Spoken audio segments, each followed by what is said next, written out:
opening day. I haven't heard a single gunshot yet. It's 7:45. Shooting light started about 6:35 today. So, we're over an hour into it. 2 years ago, we had a bunch of shots right at opening light on the first day. Last year, nothing. This year, nothing. Yesterday, we scouted out. That's a Dry Owl Mountain Creek or something down there. You can actually walk in there nicely. There's a stock tank right there. Let's see if we can see it. Yeah. There's a stock tank there that's fed by like some sort of a pipe or well or something. I don't know. It's got a float in it. Didn't know that was there when we first started out. We found it yesterday. But there's a nice ridge here. I hunted this last year. I saw lots of sign. I actually pushed a couple elk out of here last year because the other guys, Yogi and Jimmer, saw them. They are over that way and down. They hunted downhill. It's always a mistake to hunt downhill. Well, maybe not. They decided to hunt the flat, boring part, but other hunters were walking in while we were packing. So I came up this way. This is where I'm hunting. It's more exciting. It's very difficult to walk through. There's just down timber all over the place. It's loud, crunchy. I can't be quiet, so I figure I can glass the slope on the other side there. I can see there's some clearings over there I can see from here. It's a good lookout spot. I doubt they're going to use the stock tank. That's just too obvious for them. Oddly enough, I scoped this lookout spot last year. I don't think that tank was there last year, to tell you the truth. I didn't see it last year.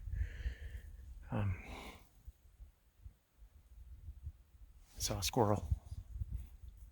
That's it so far. Squirrel. Made a lot of noise. Okay. We'll check in later. Oh boy. Look at all this timber that's down. I don't know if you can see. I'm trying to pick my way through this. This is why you have these massive forest fires, right? A lot of these trees are beetle kill. You can look up. Most of these trees are dead that are still standing. And this hillside is just strewn with trees. And it's like you gotta try to walk, through this stuff. So, right here, I'm able to pick my way up here, and then I have to go like over there towards the sun. I remember that from last year, that parts of this hillside were just largely inaccessible. I mean, this is taking me forever just to walk through it because it's so dense. And forget about trying to be quiet. I mean, good Lord, can't take a step. It's nothing but twigs and stuff. Just hundreds of them everywhere. Thousands, I don't know, millions. A huge number, a bigly amount of branches. And how are you gonna walk through this? How am I gonna get my foot from here to there without stepping on any of this tree?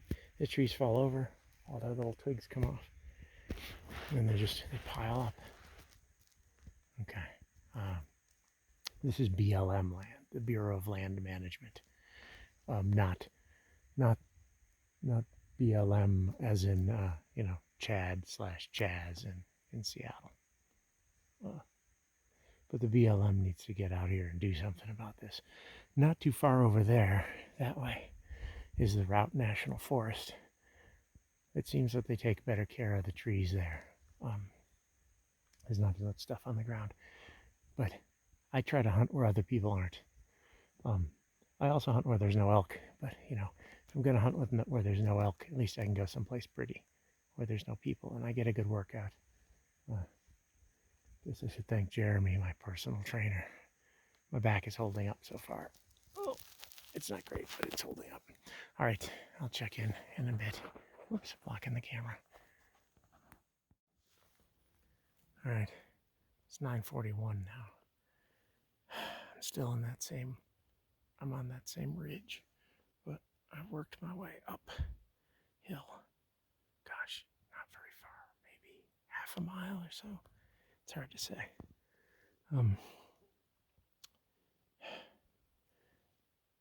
I bumped a couple animals. For sure, I saw some deer, but I heard some things that looked bigger than deer, and they were just sort of crashing through the woods. I don't know. They were much bigger than the deer I saw after that. And I went to that general area and I found some fresh elk poop. So it's possible I bumped a couple of elk. I really didn't. I just saw, gray flashing between the trees. The forest is dense where I was. Let me switch this around.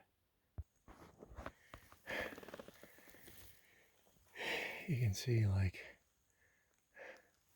there would be, oh gosh, how can I point it out? About the distance of those trees in there, they would have been running by. Yeah, it's like, gosh, 300 yards, maybe. I don't know. But you can't take a running shot at anything you can't see. I think I sat on this exact same log last year because my GPS map seems to think I've been right here before. I kind of remember there's a nice place to put your feet on this rock here. A log to sit on. I still haven't heard a single gunshot. Well, I'll keep going. I just got to take a little rest.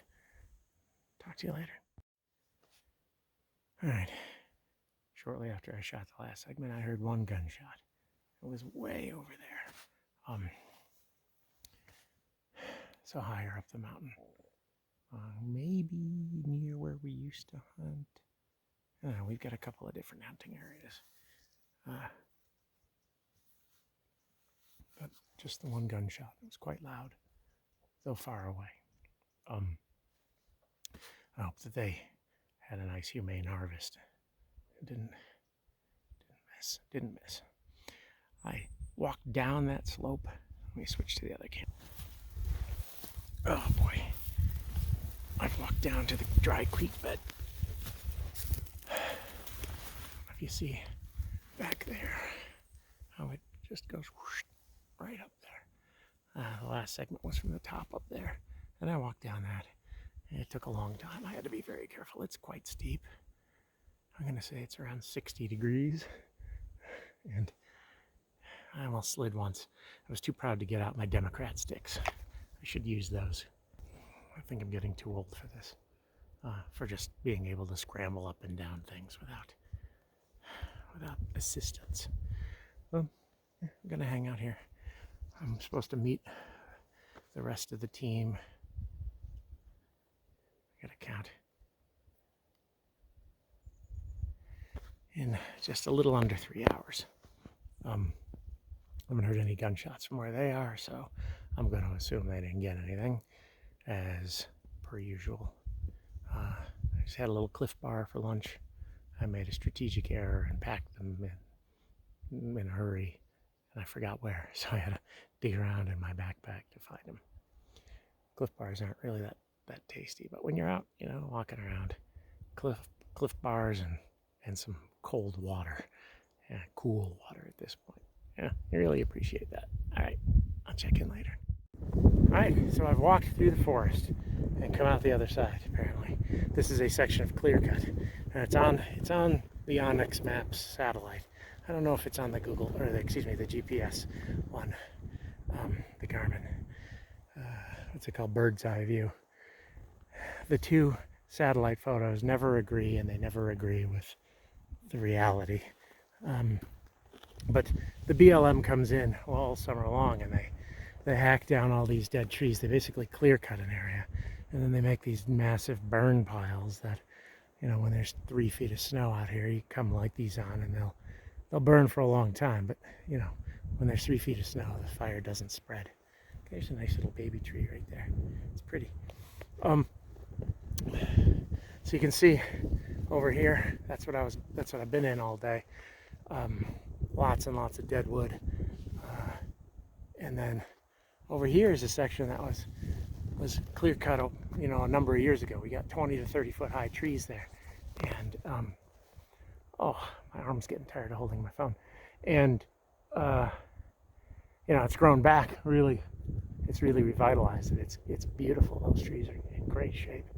It's going to be wonderful habitat. There's going to be no way you can shoot an elk through. It's just so dense. Hopefully, I guess as it grows and matures, it'll thin out. Right? The trees will outcompete each other, and some will die. All right, I'm gonna keep going. I'm gonna head down this logging road a little bit, see what's over there. I think there's another peak I can get to and look down over a valley. Back there are those slash piles. I wandered down that road a ways and realized I was going downhill and not up. So I started coming up this way, trying to get to the high point. But the problem with this particular mountain, and many mountains in general, is that every time you think you're at a high point, you can just see the next one, right? You never really can see down. When you get to the edge, it's covered in trees, you can't see down. So, I spend all day in futile attempts to find overlooks. Because when I watch Randy Newberg hunt elk on YouTube, he's always like at some ridge line with a spotting scope or binoculars looking over, over there or something. Oh, there's elk over there. It never works here. I just wander around. But this is almost the edge of the clear cut. You can see I'm almost to the other side. I'm gonna knock off for lunch pretty soon. It's hard to get elk at 1 o'clock in the afternoon. I think I don't know what time it is right now. 11:41. I'm supposed to meet back at the truck at 1. So I got an hour and 20. Probably I'm dying. I'm really getting old. I'll make it over there, and then there's that creek which is called the Dry Fork Owl Creek, the Dry Fork of the Owl Creek, or Owl Creek Dry Fork. It's got dry and fork and owl and creek in the name, and the creek is the last one. So it's either the Dry Owl Fork Creek or the Dry Fork Owl Creek or something. Yeah, you could look it up. I'll look it up for when I wrap up this video. But I'm giving my back a little bit of a rest right here, taking the pack off. It's down on the ground. I've broken down. I've just gotten out my Democrat sticks. I don't know if I've ever used them before. I have to take the backpack off to get them out and set them up. So I did that. It feels good. It's warm. It's supposed to be colder tomorrow and probably raining or snowing. So this is probably as good as it gets. Okay, I'll check in later.